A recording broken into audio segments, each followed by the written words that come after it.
Good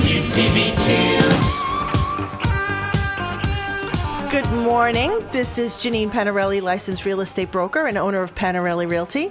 And good morning. This is Michael Gianetto, licensed mortgage loan originator with Residential Home Funding. I love that. And you're listening to the Home and Mortgage Show right here on WTBQ 93.5 and 11:10 a.m. I never say 11:10 a.m. I don't know why. I don't know. If you have any questions, call in today. We're going to be talking with an appraiser. So this is going to be very interesting. A lot of fun. A lot of good information. Yes. Right? We'll keep it as exciting as possible for you guys. Yay! Promise. Appraisals. What's going on? How was your weekend? It was really good. I always have a good time. I know. I'm like my own biggest posts. fan. I just go around with myself and as long as you know that, it's good. Yeah, we were out networking. We went to Jester's Comedy Club Saturday night. Right. Oh, I gotta watch my mouth. Yeah. Beep. Watch the button. What a riot! What a riot we had. Really, really good. Yeah. Good show with Tina Georgie and Chris Monty were the comedians. Oh man, we were laughing so hard we were crying. It sounds like a good time. It was really cool. Yeah, I'd like to go there. And, Walt, who everybody probably our knows. Our very own WTBQ Walt. He's he's a riot, too. We had a really good time. Really good time. I never laughed so hard. But it was funny because we got there a little early, so we had some time to kill. So what do? I look at Mary Ellen. She's an agent in my office, Mary Ellen Ravecchio. And I said to her, I'm like, come on, let's get some rollerblades on and let's roller skate. Oh, you did? Now that I would have paid to see. Did it bring back some memories from like the late 70s? Well, I have my own rollerblades. The John Travolta and long collar. And so I have. You my were own at least 20 at that point. Come here. So, I have my rollerblades, but I didn't know I was going to go skating, so I didn't bring them with me. So I had to rent the ones from the rink. Yeah. Like this, and did they do the spray like in the bowling alley? And it was funny because they didn't do the spray. So me and Mary Ellen get up things, and we're looking at each other, and I'm like, "Just move on, just put them on, just put them on." She's looking at them for a few seconds, like, "What do we do?" I'm just put them on and roll, Mary Ellen. So we did, but mine were broken a little bit, so they weren't hugging my foot. So every time I picked up my foot to move, they was like, loose on my foot. So I just coasted. I really couldn't do anything. Yeah. Oh, what do you mean? You were going to start going backwards? Yeah, I was going to do tricks. Oh, yeah. But it was good. Of course, I couldn't move the next morning. Rollerblading, laughing till we have muscles in our heads that I guess you don't know or realize that you have until you're cracking up. You're using all those muscles in your head. So you're laughing all day. I do, but this was intense laughing. Those should be well used. I do. I crack up all day. So between the rollerblading, the laughing, and the rum and cokes, I didn't make church on Sunday morning at 9 o'clock.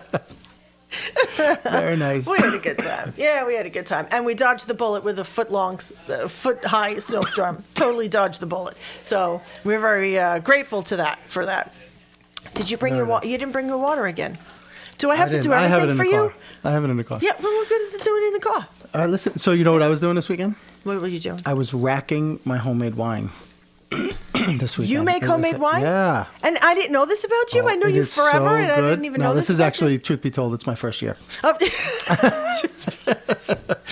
Bleep, I want to say something, bleep. It is, but we were doing it yesterday, and I'm making it with Angelo Ferranti. Oh, yeah. And Richard Savino. So is that an Italian-American club thing that I'm not allowed to do? No, it's on the side. Is that it's at at your Angelo's house? house, actually. Oh, it's at Angelo's house. But we're doing about 100 gallons of this. Yeah, it's a Zinfandel Barbera mix, and it is coming out so good. Homemade wine can go really wrong. Some of it's like tonic, and you drink a couple of glasses and you can't wake up the next morning. Tonic or toxic? Yeah, either one. You got your hands on it. I'm sure it's toxic.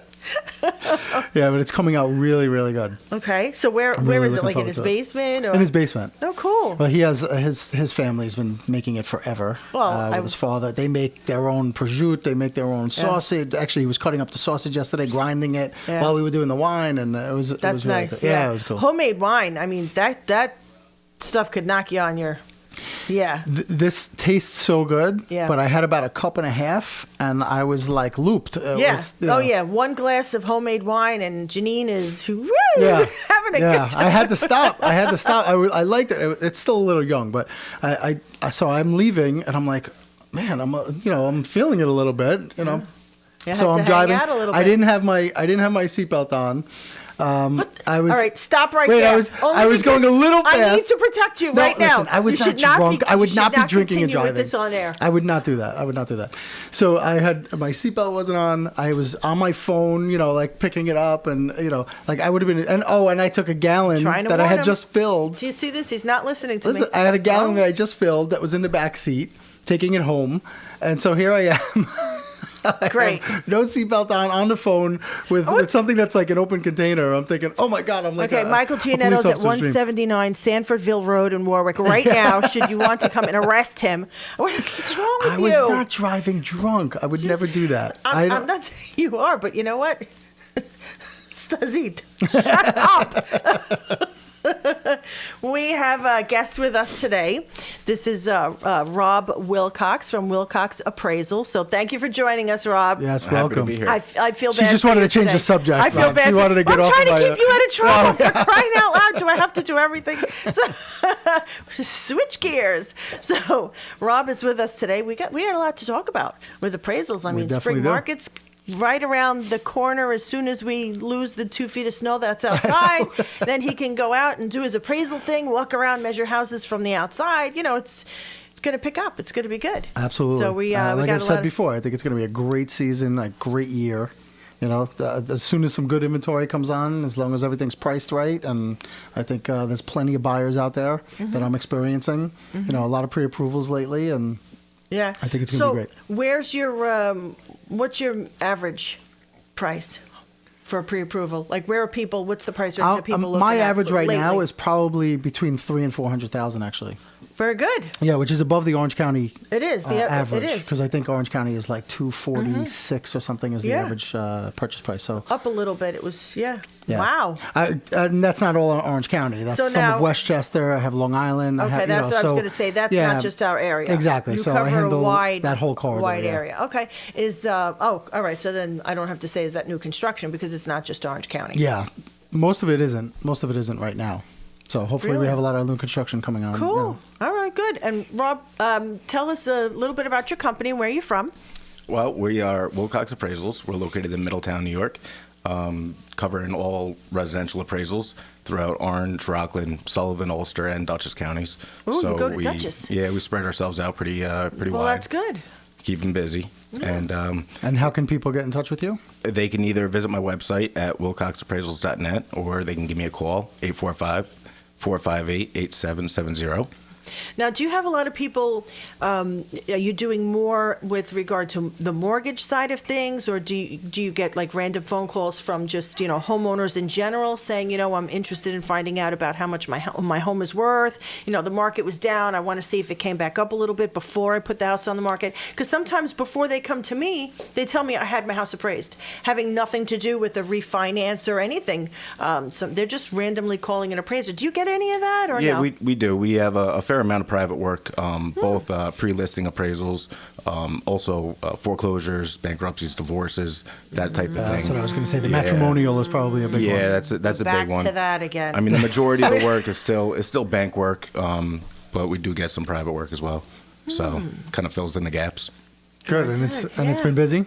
Yeah, it's picking back up. It's always a little slower around the holidays and course. in the winter. But looking at some increases now. So You'd need some big boots to be walking Yeah. around, and then it's hard to measure the house, right? yeah, it's no fun. No, no. And how are you handling the ones that you are doing with having snow still up on the roof and not being able to see certain things or get into a crawl space or the challenges that you're facing? A lot of comments, a lot of disclosures as far as not being able to tell the condition of the roof, basing it off of the homeowner's description, that type of thing. Obviously, as many photos as we can to try and show the condition, but we can't see everything because of the snow. So, All right, so now that takes me to my first debatable question. Well, actually, no, you're going to correct me. So, When you can't see something, do you ask if the you call the realtor and ask the realtor, did the buyer have a home inspection? Typically, yes. Usually, the realtor a lot of times will meet me at the house, and we'll go over any issues that the inspection came up with, and I'll make either adjustments or comments in the appraisal accordingly.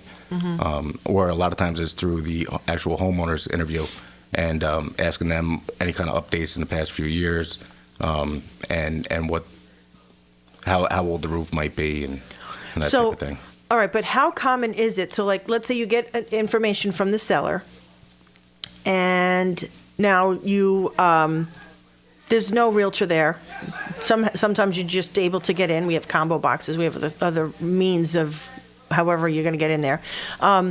Let's just say you can't tell that there is snow on the roof, or you can't see this, or you can't see that. Are you calling the realtor and saying, "Can I have a copy of the home inspection report"? How do you do that for things that you can't figure out? No, typically we don't get a copy of the actual report. It's usually just through the conversations, and then in the report, in the appraisal report, we'll state where the information came from, and it is assumed to be accurate. Oh. And so now let me ask Mike a question. Do you tell appraisers, or do you ask for copies of a home inspection report? Well, the first thing, we're not allowed to speak to an appraiser. Anybody in a sales capacity is not allowed to have any conversation with an appraiser. No, that goes back to when January 2009. 2009, I think we weren't allowed to have HVCC, contact. It's called Home Valuation Code of Conduct. When the market crashed, all of that changed. We weren't allowed to show up. Realtors were showing up with comps in hand, meeting the appraiser and saying, "Look, we got an accepted offer for this, and here's comps to support it, and you need to have it, appraised for this because this is what we're selling it for." I personally think it hurt consumers more than help them. Oh. Because people have to spend money to find out what the value is now, versus you were able to call an appraiser and say, "Hey, what do you think? Here's the address. Tell me what you might think," and they could give you a roundabout and a range of what it might be, and this way you might be able to. And mostly in a refinance market, you might be able to save somebody some money instead of spending the money on an appraisal and it doesn't come in. So that's where I think it hurt a little bit, but. Even back with those, what they used to call comp checks, guys would call up and ask, what do you think? Technically, even a verbal over the phone type of thing like that is considered an appraisal. So that's why I didn't want to say comp check. Exactly. The best we could do is say, well, there was 10 sales. The lowest one sold for this, the highest one sold for that. That's about what the market is. But as far as getting too specific, we really couldn't.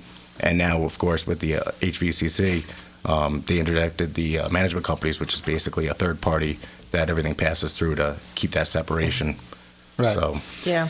Can you, for our listeners, can you explain in appraisal language what the purpose of an appraisal is? From my perspective, what I tell them is that we want to assess how much the collateral is worth, that the bank is going to be lending on. They want to make sure that they have something that's that's worth them lending on it, obviously, and what that collateral piece is. Well, for the most part, it's a fair market value of the real property, meaning the parcel of land and all permanently affixed improvements, the house, garage, a barn, that type of thing. And fair market value as of the effective date of the appraisal, which 9 times out of 10 is the date of inspection. And it's as if you were putting the house on the market that day. What could you expect to realistically get for the property? I have some more I'd like to say about that, but we're going to take a quick break, and we'll be right back.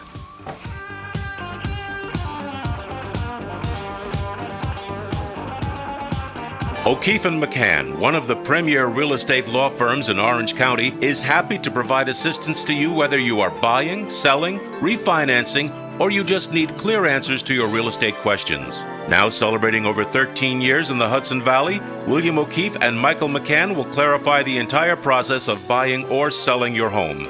If your world feels like it's been turned upside down, call us. We can help. You will always receive prompt and definitive answers to all of your legal questions by telephone, text, or email. Remember, whether you're buying or selling a home or just need help in keeping the one you already own and you're just not sure where to turn to, call O'Keefe & McCann first at 845-615-8500. With 3 convenient locations in Goshen, New Windsor, and Port Jervis, they are always at your service. O'Keefe & McCann, the #1 law firm for all of your legal needs. They always have your best interest at heart.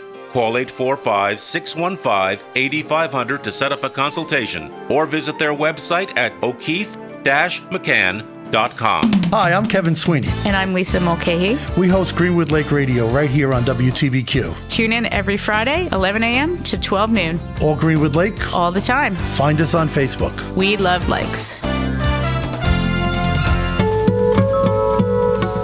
Listen for Almanac and your host, Paul Tesoro. Almanac is proudly brought to you by Central Hudson Gas and Electric Corporation. That's Almanac, Monday through Saturday mornings during the 9 o'clock hour. WTBQ. WTBQ. And we're back. You're listening to the Home and Mortgage Show here on WTBQ. Welcome back. Thank you for joining us. We have, again, Robert Wilcox of Wilcox Appraisals, located in Middletown. Yes, we're talking appraisals and we're talking fair market value and how that is calculated and who dictates that. And so, Rob, I cut you off before because we had to go to break. So we're going to go back to that. And then I'm having a problem with this today. It's just annoying me. Sorry. People don't know what you're talking about. Sorry. I can't get it right. Yeah. Fair market value from the appraiser's viewpoint is the typical purchaser, what the typical purchaser may be willing to pay for a particular piece of property. So it's based on the comparable sales based on the within a certain period of time. Right. So basically, it's really market driven, based on the comparables, what's sold, what's actively listed, what the competition would be, and a substitution.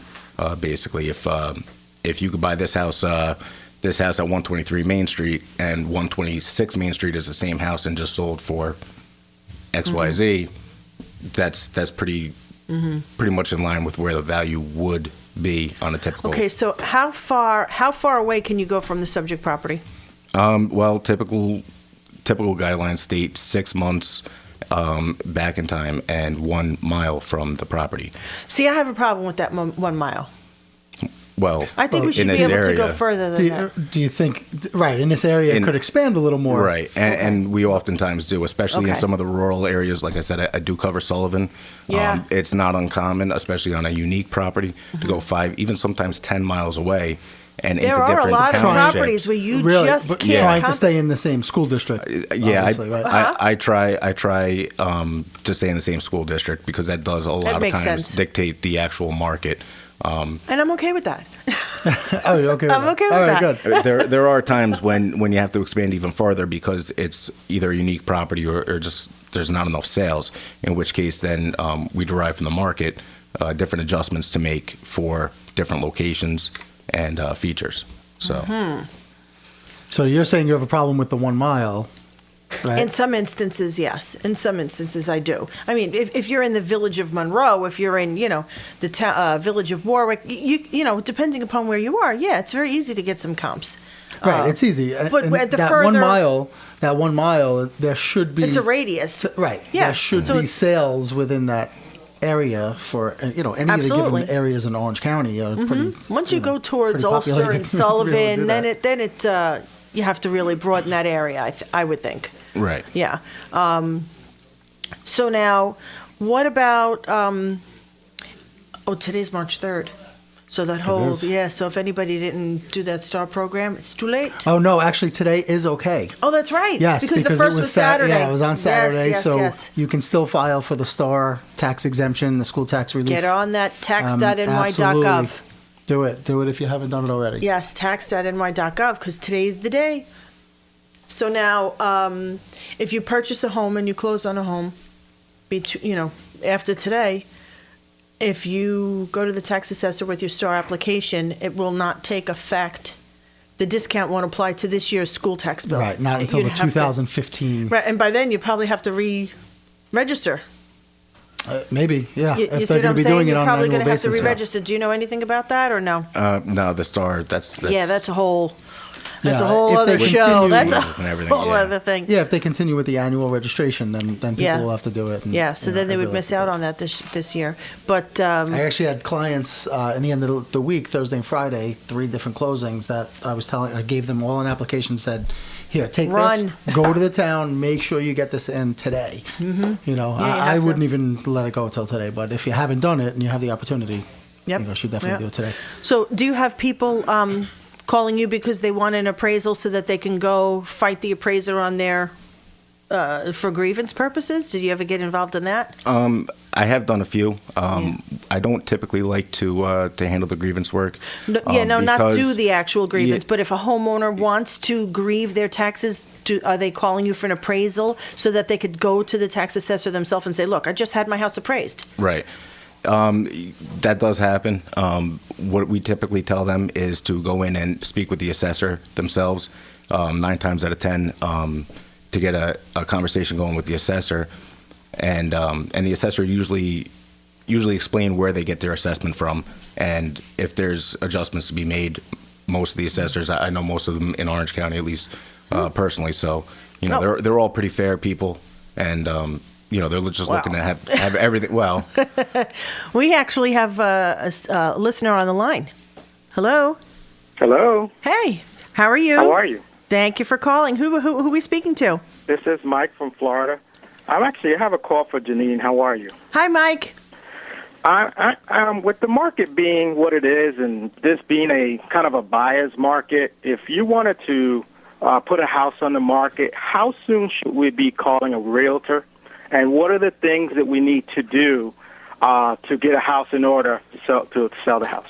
Well, I would obviously suggest that you call a realtor right away. Only even though you might not be ready to actually put it on the market, having a realtor come in earlier in the process, we can kind of give you advice and guide you as to what you might need to do to get the property ready prior to putting it on the market. So it's never, too early. Okay. It's never too early. And I'm assuming you're talking about Florida, New York, right? That's correct. Not the. Hey, you never know. We're on WTBQ.com, so we don't know where our right, listeners that's right. could be coming. So, yeah. So if you're interested in putting your house on the market, you give me a call, 651-1776. Mike, I can come and meet you, and we'll take a walk through. Say, look, you should do this. You shouldn't do that. Sometimes things, and we're going to be talking about this with Rob, you might do certain things that can improve your market value. And there might be some things that I might tell you, you know what, you really don't have to do that because you're not going to get the return on your investment. So we can do that one-on-one when we meet. Fantastic. Thank you. Thank you for calling, Thank you for Mike. calling, Mike. So how does that, do you have any people asking you, now I do get those kind of questions, but do you have people saying, look, I'm interested, I want to put my house on the market come spring. What do you suggest I do that can increase the value in my home? yeah, I get that. I get that question quite a bit. Actually, even from people who aren't necessarily looking to put their house on the market too soon. Mm-hmm. The main thing would be basically just the updating and keeping it modern so that you can compete with the newer homes that are coming onto the market now. Mm-hmm. A home that was built in the 70s or the 80s is going to have certain features that are dated compared to a house that was built post 2000, say. Right. So, Yeah. and then the other side I've of seen some crazy wallpaper lately. Let me tell you, it had like that silver fleck in it. It was hot pink with that silver. Oh, my goodness. God. Yeah, in a room And, with green for carpet. the buyers, somebody that I've done this personally when I had my house in Long Island. That there was wallpaper everywhere, and we ripped it down. It did not come off easily. And we it had to depends on skim some of coat those the older entire- houses. They tried almost to put it entire on the house. plaster walls, so that there was a difference between having wallpaper being removed from plaster or sheetrock. Nice. That Yeah. if you ever did that, you have that's some to. good Yeah, you stuff, have to. It may not always be Been that there, easy. done that. That's why I'm laughing. Yeah. But you can. We have a lot of older homes where if you just ripped up some of the carpeting back, when these homes were built earlier on, and they had that They had hardwood they had underneath the hardwood flooring. carpets. Some of that How wood is easy beautiful. I know. It's I never was been just in a touched. house over the weekend, and we took a peek. We peeled back the deep plush green carpeting. Shag. Yes, shag. and we were like, oh my God. I mean, they were like pure. We were in shock. So now right away we're thinking, well, if we do this and we do that, but how easy. Well, you know what it is? I shouldn't say that, because we have some circumstances where people are, they're getting elderly. They're moving in with their, children, and they don't live in the area anymore. So I guess it's not that easy for them to do it. But as a buyer, you have to have an open mind, because you can go into a house, just pick up those carpets and mop them and orange glow the floor. I'm telling you, these floors didn't even need to be sanded. They were beautiful. And But in that instance, so I have a couple of handyman people that I work with, right? I'm sure you do as well. That can go in there, and for a nominal fee, they could do some of this work. I mean, ripping up carpet for some people, it's not that easy, right? But it's an easy task in general. Cutting 4-foot strips and rolling it up, and I mean, it's pretty easy. But I always have the conversation with my seller. Look, you could either do this or you could either do that. If you do this, we can get a little more for your house. If you can't do that, you don't have the means, and I'm not playing, I'm not one of those people like on TV, flip this house, and I'm not going to start ripping up your carpets for you, but I can, Wait a minute, are you saying that's not part of your service? Although I have done where right after Irene and the hurricanes and all that kind of stuff, I've gone into my cellar was sick, and the water went into the basement, and I didn't want mold to start growing. I just wanted to protect my cellar so much, and I went in the house and I asked permission, got it in writing, email format, and I says, look, I don't want there to be mold in your house. Do I have permission to just take these wet carpets out of your house? She said, absolutely. And I went in there like gangbusters. I was so upset for her and what she was already going through that I had to get those carpets out of that house. Right, and I right. did do it. I do always go above and beyond, but you got to watch. You don't want to cross the line, Of course, because of sometimes course. you cross the line. So we're going to take another quick break, and right we'll back. be right back.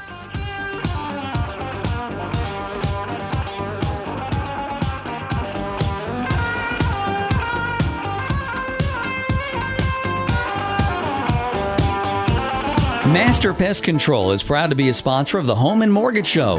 When the time comes to buy a house, you will be faced with a lot of important choices. Having a home inspection is a critical part of the process, so choose wisely. Masters Pest Control has over 30 years of residential pest control experience, and they work closely with Ultra Home Inspections. That means you get 2 inspectors for the price of 1. Better value, exceptional service. Consider Masters Pest Control. Call toll-free 877-656-2024. That's 877-656-2024. Happy New Year! Now celebrate by gifting yourself and your family with a new kitchen, and let the professionals at Hudson Valley Kitchen Design take your dreams and make them into a reality, from concept to installation and everything in between. Our well-trained, courteous staff will customize your new kitchen while keeping it within your budget. Start living the dream by calling 845-294-8242, and we'll have you cooking on your new stove in no time. For all the do-it-yourselfers, builders, and contractors, we invite you to our retail showroom located at 2713 Route 17M in Goshen. And please like us on Facebook at the Hudson Valley Kitchen Design. Call 845-294-9068. We will make your dreams a reality in 2014. Hi, this is Dr. Nick Belasco, host of the St. Anthony Community Hospital Roundtable, heard every second and fourth Wednesday of the month at 8 a.m. Tune in to hear about the latest in health news from me and my guests here on WTBQ. This is Sister Anna. Listen to The Garden of the Child, a story discussion time with students. Story develops listening skills and imagination. Saturdays at 11:10 a.m. on WTBQ. WTBQ weather. Partly sunny skies today. A couple of flurries this morning. Our high should get to only 15. Tonight, clear and bitterly cold. Lows 0 to 8 below. Tomorrow, mostly sunny with a high near 25. Partly cloudy tomorrow night. We'll see a low in the low teens to near 10. And clouds and some sun on Wednesday with a high 25 to around 30. This is meteorologist Tony Salimo from the WTBQ Weather Center. WTBQ. I think we need that intro. I like that. Dun dun dun. There you go. And your favorite song. And you're back. We're listening to the Home and Mortgage Show, WTBQ 93.5 FM. Well, if you don't know 93.5, what station you're listening to? Oh, what do you mean? They could download online, streaming online. Yes, they could. WTBQ.com. Yes, actually, my relatives in Florida listen.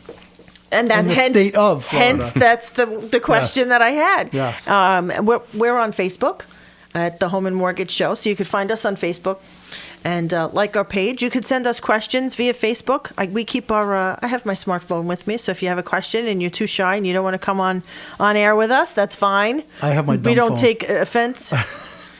No Mine's a dumb comment. phone. I have no comment to say about that. Of course. I knew I was going to open that one up. Did you hear that -8? And that's without the wind chill? Yes, I hope everybody heard that.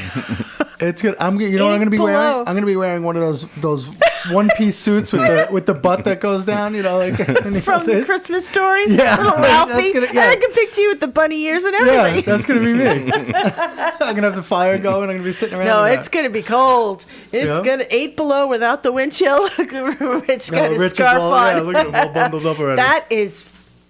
That's cold. Bleeping cold. That is cold. That is cold. I'll Wow. tell you, a couple of weeks ago when we got the other polar vortex, and it was like 5 degrees. I was outside. I had to take my gloves off, and I was by the garage. 5 minutes tops that my hands were exposed. That's horrible. They were so cold. I literally had to go inside, and I had to run water, progressively getting it warmer. Yeah, you can't do. Yeah, your hands unbelievable. get tingly. Yeah, it was That's tingly. bad. It was like, almost like stiff. But you know what? When we were kids, man, my mother, she's like, go outside and play. Don't come back. Get outside and play. That's all she did. I mean, we were outside all day. All day. And when we came in, my father would have the fire going in the fireplace, so they'd put the chairs in front of the fireplace, and our feet were like 2 inches from the flames because we were so cold. We had to warm up. I mean, kids these days, they need to toughen up. Oh, I know. They're outside for literally 5 minutes. And I'm cold. cold. Yeah, they want to go play video games on their phone. We did. We were. That was it. My parents used to send us outside with a comforter. No joke. Make a tent. Make a tent. Here's a blanket. Stay outside. That's very Don't funny. come in till 5 o'clock when dinner's ready. That's very funny. Mom, you could call in, but yeah, she won't defend herself. But that's the way I remember it growing up. So getting back into so we it. were going back into Wait, so I was actually, ripping out before we the do the appraisals, I just wanted to tell our listeners again, we're going to be having our home ownership show on April 5th at the Goshen Enrichment Center, which is 25 Main Street. Mm-hmm. We would love for you to tell us if you're able to make it. We're going to have different partners with us. Our show sponsors Our are show going to be there. sponsors Uh-huh. and the people that we've had on the show, coming and Our and being team. there. We Our have a team that we've put together. We have a very strong team. So we're going to have an attorney, the home inspector. Rob is an appraiser. He can be there. Mike Hunch from the Mike oil Hunch. tank.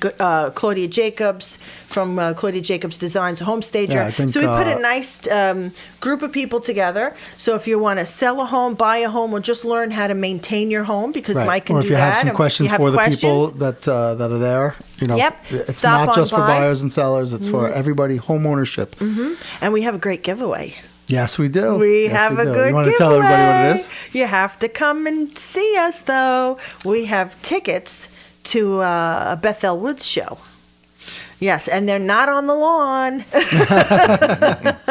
You're under the pavilion. Yes, that's great tickets. Great so you show. really need to come and visit us, and that's April 5th at the Goshen Enrichment Center.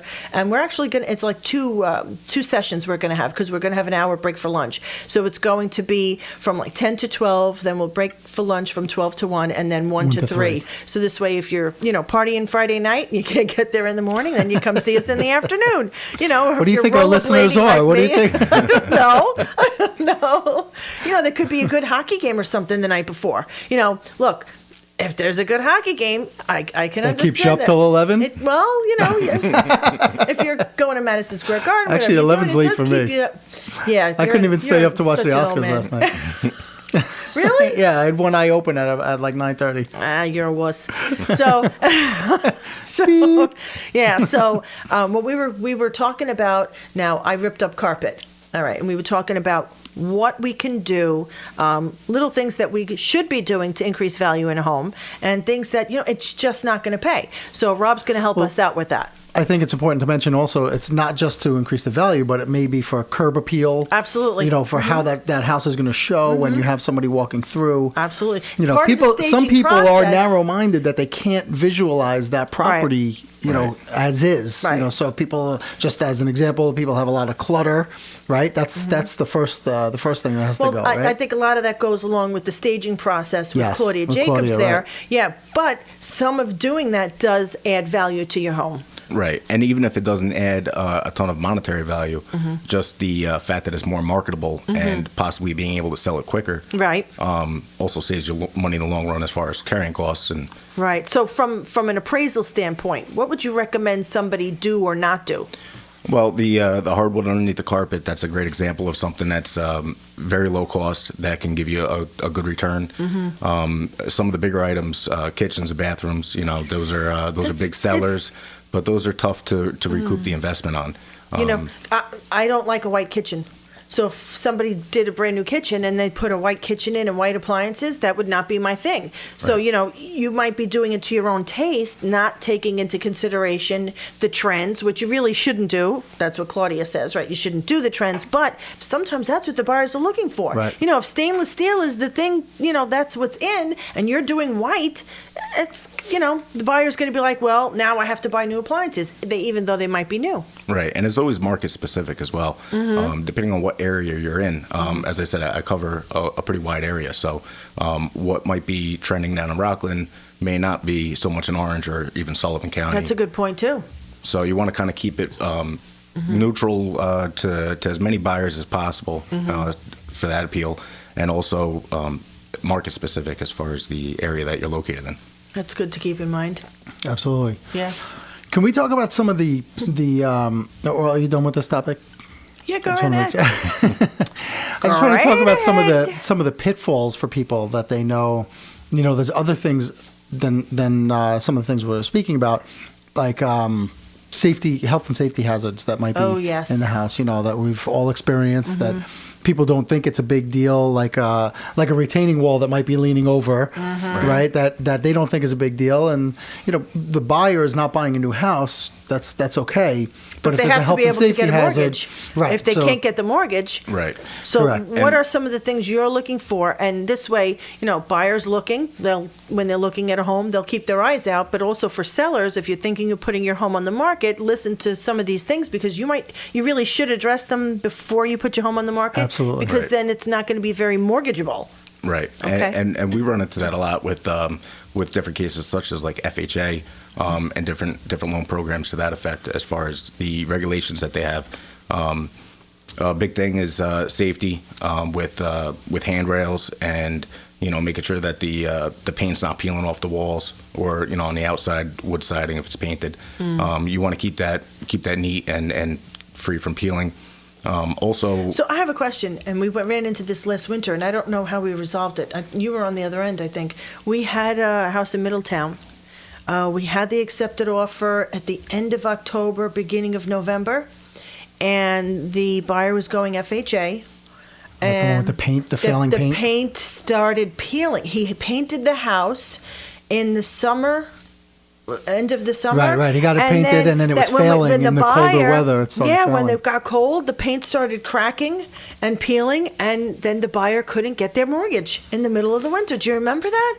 I do, and I think we waited. I think they got a couple of days that were in the mid 40s. And he had to scrape and he went, some of that scraped paint it and put a coat of paint on it. Yeah, and so there's they were going to a lot- repaint the house anyway. They wanted a different color. Right. So it wasn't a big But you deal. couldn't He get went the out there and mortgage got with peeling paint, regardless No, of the it was color. the whole side of the house. Yeah. It was the whole side of the house. Yeah. Right, and that's the big issue that we run into, especially in the colder weather, where there's really not an option to go out there and paint it. What do you in do? the middle of January? Yeah. So it's a little tricky, and the advice would be anybody that's going for an FHA to know the guidelines so that they can kind of have that stuff taken care of before an appraisal, because if an appraisal is performed and it actually fails the FHA guidelines, it's going to hold up the whole process until those issues are corrected. I actually have a conventional loan right now that just had an issue. That there actually, one of them was minor, the other one was major, but there was a hole, literally probably like a $50 size. That's a little bigger than $50. All right, well, it was a $50 size, and I think in dollars. Okay. And it was in the dining room floor. It was just random. Hole in what was it? A wood floor? A wood floor. Okay. Just random. It looked like maybe the a knot pipe fell was out or moved. something, No, or- maybe a knot fell out, or the pipe was moved at some point. It was over in the corner. That was one of them that they mentioned, and the other one was a deck in the back that was actually. He was very kind. Took a picture of just the railing, and the railing was rotting a little bit. But the buyers went and took pictures and sent them to me, and the entire underneath, they had to put cinder blocks underneath the deck, and it became a big issue because it was a safety hazard. Right. It was a safety hazard. The thing was about to fall down, And that was on a conventional loan. And you hear nightmare stories about the deck collapsing, or somebody throwing a party, and there's a bunch of people out there. We said and that down when, it comes, when people getting dam was hurt, on. and it's. Yikes.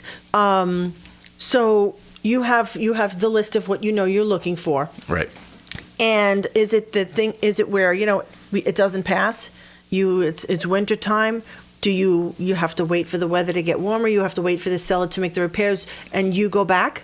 Yeah, typically what we'll do is we'll complete the appraisal subject to the repairs being made, and if it could be taken care of sooner rather than later, that's fine. If not, if it takes a while, what they do is they send the appraiser back out for a final inspection to make sure that all the issues were corrected.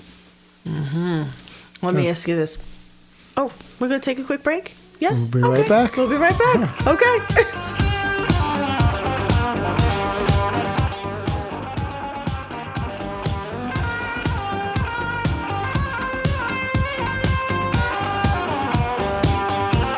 Quality and professionalism are two words that describe Ultra Home Inspections.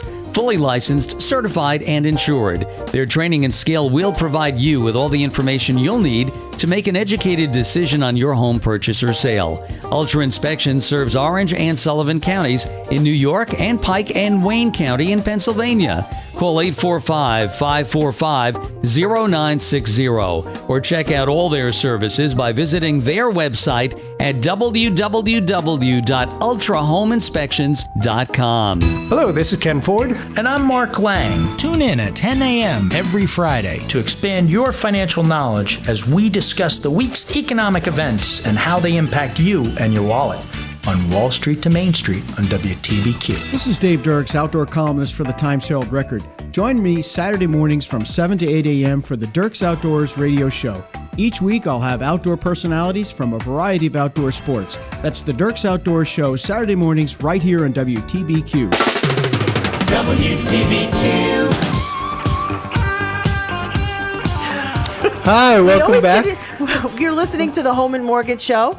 I'm Janine Panarelli here with Michael Gianetto and Rob Wilcox, who's an appraiser from Wilcox Appraisals. And we always get into these debates and, and discussions. Yeah. Offline. There you go. We're offline. Sorry. So we're talking about. Did we finish what we were talking about before? We got so much to talk about. We get so excited. I know. We start talking. We bring up other things every break. We're talking. No, we were talking about some of the pitfalls, the and the safety of the deck falling down. Things. Safety issues. Right. Yeah. Now, I just want to talk quickly about this. What do you do? So you have a vacant house and it's winterized. The heat has to be up and running. The utilities have to be on. Explain that to people, because when I tell it to them, they're not getting it. Right. Yeah. Typically, we want to make sure that all the mechanicals and utilities are on and functioning, and there's not any issues with that. Without heat being on, without the electric being on, the house isn't really considered livable. So all the lenders now, they want a comment in the report stating that the mechanicals and utilities were tested and on and working. In instances where it's winterized, we put a statement in there and making the appraisal subject to those utilities being on and working. Well, and then you got to go back. And then we got to go back. Wow. And actually, going back to your original question about the inspections, you would ask me. As a lender, we do not ask for the home inspection unless there's something else that flags a reason to read it. You know, if Okay. there's something in the appraisal that might See, flag it. I have had appraisers ask me for the summary page of the home inspection report. Well, that's different. That's different. They might want to get some information from it that can help or hurt, obviously, an appraisal. But from a lending perspective, they don't look for the inspection unless there's something that has been flagged that they need to look at and question. So one of the big things that I wanted to talk about today, so I'm watching the clock, is value itself. People say, I go into a home, it's a bi-level or it's a house with a basement, and then they tell me, I tell them your house is worth this much, and then they're arguing with me, but I have this, but I have that. What rooms, and, if they're unfinished, The finished, ones below that grade. tell you they have bushes and rocks outside of landscaping. But I explain just did people, landscaping. Yeah, they don't understand. If it's below grade, how do you look at that, and how do you calculate value for something that's below grade? Well, typically, as far as the above grade GLA, gross living area, that's what we include in the report. And then any rooms that are below grade, such as a finished basement, even in a bi-level or raised ranch style, where it may be a walkout basement with a finished family room, bedroom, bathroom. That's Which is not typical in a bi-level. Right. You do have a lot of that. That's not typically considered in the GLA. So instead of making a price per square foot adjustment on the overall gross living area, what we do is we include that in the valuation as a contributory value. So we'll make more of a lump sum dollar adjustment based on the market extraction on how much that finished basement will add to the value. And then, so as a realtor, I don't include that in the square footage. Well, if you look at most of the listings, most realtors I know. do. Well, all right, I'll correct myself. Yeah. So if I do, I disclose that includes the Right. lower level. Yeah, you have to put that there because I think just like you're asking the question, a lot of realtors believe that it may be able to be counted.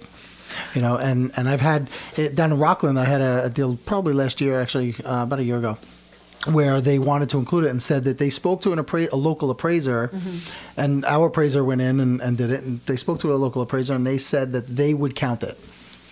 And I said, I don't think that they changed the rules for Rockland necessarily. Well, there's guidelines. There's not specific hard rules as far as when to include it, when not to include it. So different appraisers have different styles. Some will, some won't. But in reality, it's kind of 6 in one, half dozen in the other, because if you include the lower level in the above grade GLA, then you're going to call it basically that it's on a slab instead of having a full basement, and you're not going to give any value for it in that section. So if you're going to do that and you do the same thing for all the comparables, you're, instead of 1,200 square foot above grade with, say, 600 in the finished basement, you're going to say it's 1,800 square foot above grade with a slab. And as long as you're consistent, you should come out. You got to be consistent. You should come out Comes out about to be the consistent. same. But again, it's the guidelines state that if it's even partially below grade, it should not be included in the above grade GLA because So it's below what's grade. the difference between, explain to people, below grade, above grade? Talk about that. How many feet below that window or? Well, technically, in the classes that you take for the appraisal courses, they talk about being below grade, anything below ground level. So even if it's only a few feet below ground level and not fully submerged in the ground, it's still considered below grade. And not the whole house. Not the whole house. Yeah, we're talking just that lower level. And it could have, the lower level could have a built-in garage and a walkout to a patio in the back. But if But the front of it- if the front section or even the side or one corner of it is below grade, then we typically consider that finished basement area. So below grade, if you're like a superhero and you can walk through the wall and you're hitting dirt. That's below grade. That's below grade. That's below grade. Yeah, people don't understand that. And I tell them, I don't make up these Right, rules. right. I don't make it up. Well, again, and go back to 10 years ago when anything went. From a lending perspective, and they're like, "Oh no, but my house was X square footage, and the appraisal, and we didn't have all these rules, Everything's and changed. which a lot of these rules help, but they bought a house in a different time that may have been valued a different way, or And it always comes back to consistency. If you're looking at a buy level with a finished below grade, you're not going to say that it's all included in the GLA and compare it to a colonial that still has a full basement that could be finished.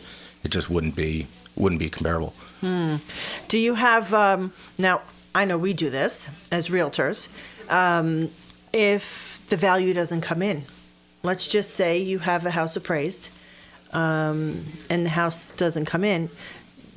We want to fight it. We go into. You've been dying to drop this question. We be going to defense mode. You know, we're so right away now we're pulling our own comps and we're going to Mike or whoever the lender is and we're like, listen, I know the appraiser said this, but when we made because when I have a buyer and we're making an offer on a property, I pull comps.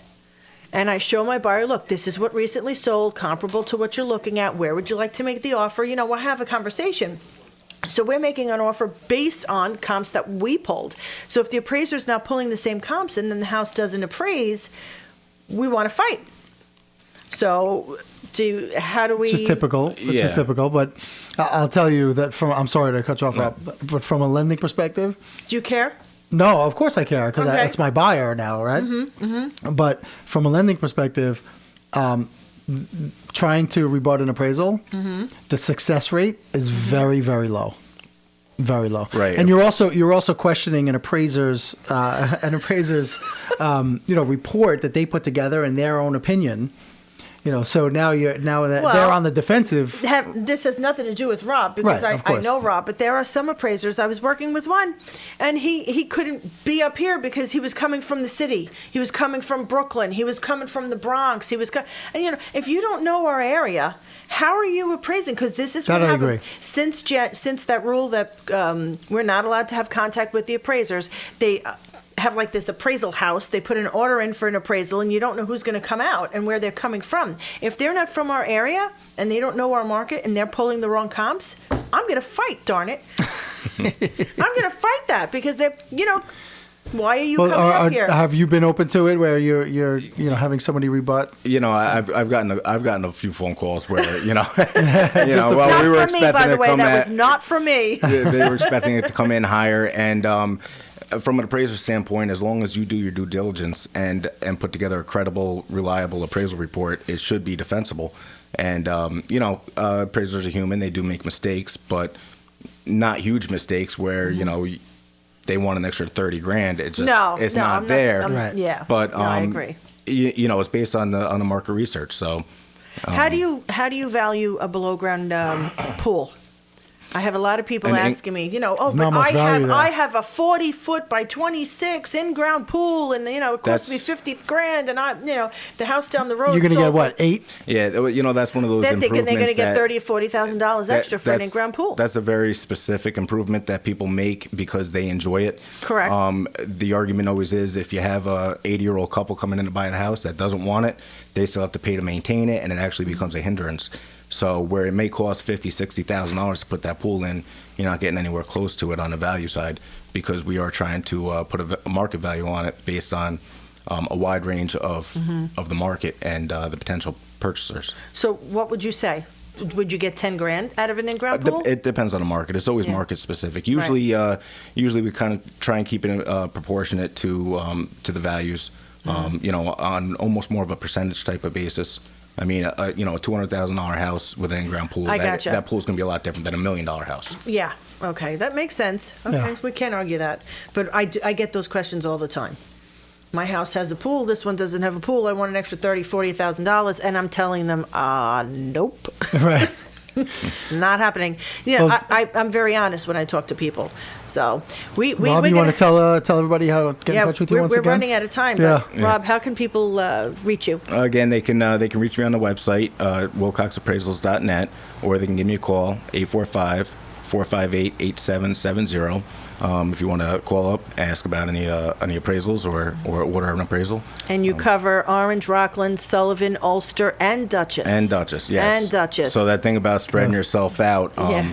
I've been doing it Well, no, that's for okay. 10 for but if 10 you're coming years. from the city, and, well, it's different. Yeah, and as long as you spend enough time and research the market, and you're familiar with it. Well, that's good. All right, good. All right, good. Well, Once again, thank you for joining us. Thank you. And I'm Michael Gianetto with Residential Home Funding. and I'm Janine Panarelli from Panarelli Realty. And we will be talking to you next Talk week. to you Have soon. a good week. Thanks.